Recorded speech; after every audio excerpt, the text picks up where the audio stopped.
ನೀವು ಸೋಷಿಯಲ್ ಮೀಡಿಯಾದಲ್ಲಿ ನೋಡಿರ್ತೀರ, ಕೆಲವರು ಪ್ರತಿದಿನ ಫೋಟೋಸ್ಗಳನ್ನು ಹಾಕ್ತಾರೆ, ವಾಟ್ಸಪ್ ಸ್ಟೇಟಸ್ ಇಡ್ತಾರೆ, ಇನ್ಸ್ಟಾಗ್ರಾಮ್ ರೀಲ್ಸ್ ಮಾಡ್ತಾರೆ, ಪೋಸ್ಟ್ ಇಡ್ತಾರೆ, ಸ್ಟೋರಿ ಹಾಕ್ತಿರ್ತಾರೆ. ಆದರೆ ಕೆಲವರು ಮಾತ್ರ ವರ್ಷಕ್ಕೆ ಒಂದು ಬಾರಿಯೂ ಕೂಡ ಪೋಸ್ಟ್ಗಳನ್ನು ಮಾಡುವುದಿಲ್ಲ. ಫನ್ನಿ ಥಿಂಗ್ ಏನಂದ್ರೆ, ಈ ಫೋಟೋ ಪೋಸ್ಟ್ ಮಾಡದವರು ಬಹಳ ಲೈಫಿನಲ್ಲಿ ಪೀಸ್ಫುಲ್ ಆಗಿರ್ತಾರೆ ಮತ್ತು ಸಕ್ಸಸ್ಫುಲ್ ಆಗಿರ್ತಾರೆ. ಇದು ಕೋ ಇನ್ಸಿಡೆನ್ಸ್ ಅಲ್ಲ, ಇದಕ್ಕೆ ಕ್ಲಿಯರ್ ಸೈಕಾಲಜಿ ರೀಸನ್ ಇದೆ.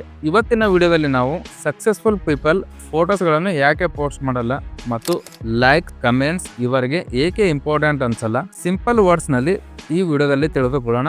ಆದ್ದರಿಂದ ಈ ವಿಡಿಯೋನ ಸಂಪೂರ್ಣವಾಗಿ ನೋಡಿ ಮತ್ತು ಚಾನಲ್ ಅನ್ನು ಸಬ್ಸ್ಕ್ರೈಬ್ ಮಾಡಿ, ವಿಡಿಯೋಸ್ ಅನ್ನು ಲೈಕ್ ಮಾಡಿ, ಶೇರ್ ಮಾಡಿ. Without wasting any time, let's start the video. ಬಹಳ ಜನ ತಮ್ಮ ಫೋಟೋಗಳನ್ನು ಪೋಸ್ಟ್ ಮಾಡೋದೇ ಇಲ್ಲ. ಯಾಕೆ ಗೊತ್ತಾ? ಕಾಮನ್ಲಿ ಬಹಳ ಜನರು ತಮ್ಮ ಫೋಟೋಗಳನ್ನು ಪೋಸ್ಟ್ ಮಾಡೋದು ಯಾಕೆ ಅಂದರೆ, ಅವರ ಪೋಸ್ಟ್ ಅನ್ನು ಜನರು ಲೈಕ್ ಮಾಡಬೇಕು, ಕಮೆಂಟ್ ಮಾಡಬೇಕು, ಅಟೆನ್ಷನ್ ಸಿಗಬೇಕು ಎನ್ನುವ ಉದ್ದೇಶದಿಂದ ಅವರು ತಮ್ಮ ಫೋಟೋಸ್ಗಳನ್ನು ಸೋಷಿಯಲ್ ಮೀಡಿಯಾದಲ್ಲಿ, ವಾಟ್ಸಪ್ನಲ್ಲಿ ಸ್ಟೇಟಸ್ ಆಗಿ, ಸ್ಟೋರಿ ಆಗಿ, ಪೋಸ್ಟ್ ಆಗಿ ಅಪ್ಲೋಡ್ ಮಾಡ್ತಾರೆ. ಆದರೆ 1% ಜನ ಹೀಗಲ್ಲ. ಅವರು ಥಿಂಕ್ ಮಾಡೋದೇ ಬೇರೆ. ನಾನು ಹ್ಯಾಪಿ ಇದ್ದೀನ, ನಾನು ಗ್ರೋ ಆಗ್ತಿದ್ದೀನ, ಲೈಕ್ಸ್ ಬಂದರೂ ಓಕೆ, ಬರದಿದ್ರು ಓಕೆ, ಇದರಿಂದ ನನಗೆ ಯಾವುದೇ ರೀತಿಯ ಡಿಫ್ರೆನ್ಸ್ ಕಾಣಲ್ಲ ಎನ್ನುವುದೇ ಅವರ ಮೈಂಡ್ ಸೆಟ್ ಆಗಿರುತ್ತೆ. ಸೈಕಾಲಜಿ ಪ್ರಕಾರ ಸ್ಟ್ರಾಂಗ್ ಪೀಪಲ್ ಇನ್ಸೈಡ್ ಇಂದ ಕಾನ್ಫಿಡೆಂಟ್ ಆಗಿರ್ತಾರೆ. ಔಟ್ಸೈಡ್ ಇಂದ ಅವರಿಗೆ ಅಪ್ರೂವಲ್ ಬೇಕಾಗಿಲ್ಲ. ಅವರಿಗೆ ಯಾವುದೇ ರೀತಿಯ ಅಟೆನ್ಷನ್ ಆಗಲಿ ಅಥವಾ ಲೈಕ್ ಕಮೆಂಟ್ ಆಗಲಿ ಬೇಕಾಗಿರುವುದಿಲ್ಲ. ಸೊ ಫ್ರೆಂಡ್ಸ್, ನಮ್ಮ ಸೆಕೆಂಡ್ ಪಾಯಿಂಟ್ ಏನಂದ್ರೆ, ಪ್ರೈವಸಿ ಯಾಕೆ ಇಂಪಾರ್ಟೆಂಟ್. ಟಾಪ್ ಪೀಪಲ್ಸ್ ತಮ್ಮ ಲೈಫ್ ಅನ್ನು ಓಪನ್ ಬುಕ್ ಆಗಿ ಮಾಡೋದಿಲ್ಲ. ಉದಾಹರಣೆಗೆ, ಅವರು ಎಲ್ಲಿಗೆ ಹೋಗ್ತಿದ್ದಾರೆ, ಯಾವ ಟೈಮಲ್ಲಿ ಫ್ರೀ ಇರ್ತಾರೆ, ಅವರ ಫ್ಯಾಮಿಲಿ ಟೈಮ್ಸ್ ಏನೇನಿರುತ್ತೆ, ಅವರು ಯಾವ ಮೂಮೆಂಟ್ಸ್ ನಲ್ಲಿ ಎಲ್ಲಿ ಇರ್ತಾರೆ, ಹಲವಾರು ಕ್ಷಣಗಳನ್ನು ಅವರು ಸೋಷಿಯಲ್ ಮೀಡಿಯಾಗೆ ಹಾಕಲ್ಲ. ಯಾಕಂದ್ರೆ ಇದಕ್ಕೆ ಸಿಂಪಲ್ ಉದಾಹರಣೆ, less sharing is equal to less problems. Privacy ಅಂದ್ರೆ ಹೈಡಿಂಗ್ ಅಲ್ಲ, ಅದು ಪೀಸ್ ಆಗಿದೆ, ಅಂದ್ರೆ ಶಾಂತಿಯಾಗಿದೆ. ಸೊ ಫ್ರೆಂಡ್ಸ್, ನಮ್ ನೆಕ್ಸ್ಟ್ ಪಾಯಿಂಟ್ ನೋಡೋಣ. Show less, observe more. ಫೋಟೋಗಳನ್ನು ಪೋಸ್ಟ್ ಮಾಡದವರು ಸೈಲೆಂಟ್ ಆಗಿರ್ತಾರೆ, ಬಟ್ ಅವರು ಎಲ್ಲವನ್ನು ಸೂಕ್ಷ್ಮವಾಗಿ ಅಬ್ಸರ್ವ್ ಮಾಡ್ತಾರೆ. ಸೋಷಿಯಲ್ ಮೀಡಿಯಾನಲ್ಲಿ ಯಾರು ರಿಯಲ್, ಯಾರು ಫೇಕ್, ಯಾರು ಯೂಸ್ಫುಲ್, ಯಾರು ವೇಸ್ಟ್ ಅನ್ನೋದನ್ನು ಕಾಮ್ ಆಗಿ ಅಬ್ಸರ್ವ್ ಮಾಡ್ತಾರೆ. ಇವರು ನೈಸ್ ಕ್ರಿಯೇಟ್ ಮಾಡೋದಿಲ್ಲ. ಇವರ ಗೇಮ್ ಬೇರೆನೇ ಆಗಿರುತ್ತೆ. ಇವರು ಇದೆಲ್ಲ ಅಂಡರ್ಸ್ಟ್ಯಾಂಡಿಂಗ್ ಮಾಡಿಕೊಂಡು ತಮ್ಮ ನಡೆಯನ್ನು ನಿರ್ಧಾರ ಮಾಡ್ತಾರೆ.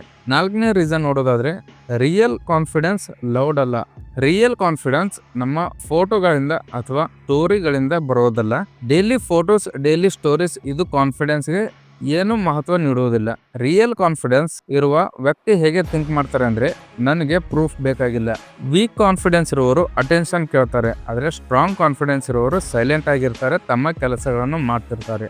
ಅವರು ಎಲ್ಲಿಯೂ ತಮ್ಮ ಬಗ್ಗೆ ಆಗಲಿ, ತಮ್ಮ ಕೆಲಸದ ಬಗ್ಗೆ ಆಗಲಿ ಹೇಳಿಕೊಳ್ಳುವುದಿಲ್ಲ. ಅವರು ತಮ್ಮ ಕೆಲಸವನ್ನು ಸೈಲೆಂಟ್ ಆಗಿಯೇ ಮಾಡ್ತಾರೆ. ನಮ್ಮ ನೆಕ್ಸ್ಟ್ ಪಾಯಿಂಟ್, ಸ್ಕೇರಿಟಿ ಎಫೆಕ್ಟ್. ಇದು ತುಂಬಾ ಇಂಪಾರ್ಟೆಂಟ್ ಆಗಿರುತ್ತೆ. ನೀವು ನೋಟಿಸ್ ಮಾಡಿರಬಹುದು, ರೇರ್ ಥಿಂಗ್ ಆಲ್ವೇಸ್ ವ್ಯಾಲ್ಯೂಯಬಲ್. ಅಂದರೆ ನಮಗೆ ಒಂದು ವಸ್ತು ಅಪರೂಪಕ್ಕೆ ಸಿಕ್ಕರೆ ಅದಕ್ಕೆ ವ್ಯಾಲ್ಯೂ ತುಂಬ ಇರುತ್ತೆ. ಡೈಲಿ ಫೋಟೋ ಕಾಮನ್ ಆಗಿಬಿಡುತ್ತೆ, ಯಾರು ಅಷ್ಟು ಸೀರಿಯಸ್ ಆಗಿ ಅದನ್ನು ತಗೊಳ್ಳೋದಿಲ್ಲ. ರೇರ್ ಫೋಟೋ ಅಂದರೆ ಯಾರಾದರೂ ಅಪ್ಲೋಡ್ ಮಾಡದಿರೋ ವ್ಯಕ್ತಿ ಒಂದು ಬಾರಿ ಅಪ್ಲೋಡ್ ಮಾಡಿದರೆ ನಾವು ಮೊದಲು ಅದನ್ನೇ ನೋಡ್ತೀವಿ.